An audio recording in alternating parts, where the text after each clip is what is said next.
Hello everyone.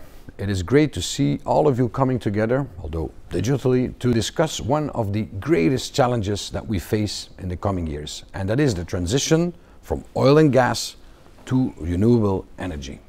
And in that respect, I would like to ask you all to be ambitious.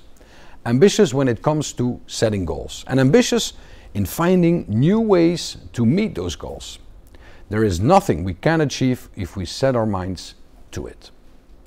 As all of you know, Belgium is not the biggest country in the world. Our coastline is only 67 kilometers long. Yet we are number 4 in the world when it comes to offshore wind energy, and that is not in relative terms, in absolute numbers. Almost 400 windmills out in the Belgian North Sea provide over 2.2 million families with renewable energy. That is a remarkable achievement.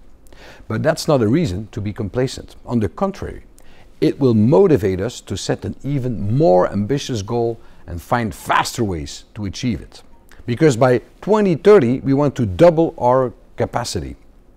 And the development of the new area for offshore wind, the Princess Elizabeth Zone, is being prepared as we speak. But we want to develop it in a completely new way, faster, more efficient and cheaper.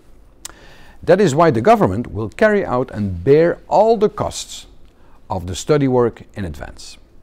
We will immediately issue an environmental and construction permit to the winner of the tender procedure.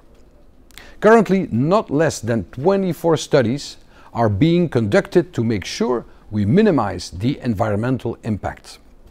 The results of all these studies will be verified by an independent certification agency, and they will be made available as soon as possible to the prospective tenderers through a publicly accessible database. So we are now doing all this work in advance, steps that normally have to be taken by each company individually, and this will allow for a much faster and more cost-efficient development. As you may well have understood by now, there's a lot of work to be done in the coming months and the coming years.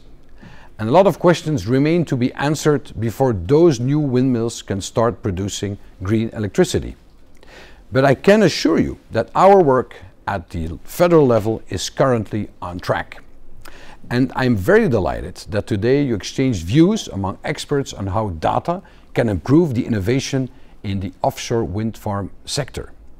Topics to discuss today such as the impact of soil behavior, management of underwater noise effects during marine works, and many more are very relevant to the future-proof development of the offshore wind farm sector. And I'm delighted that even with the coronavirus, experts can meet and discuss on how we can improve the future development and construction of offshore wind turbines.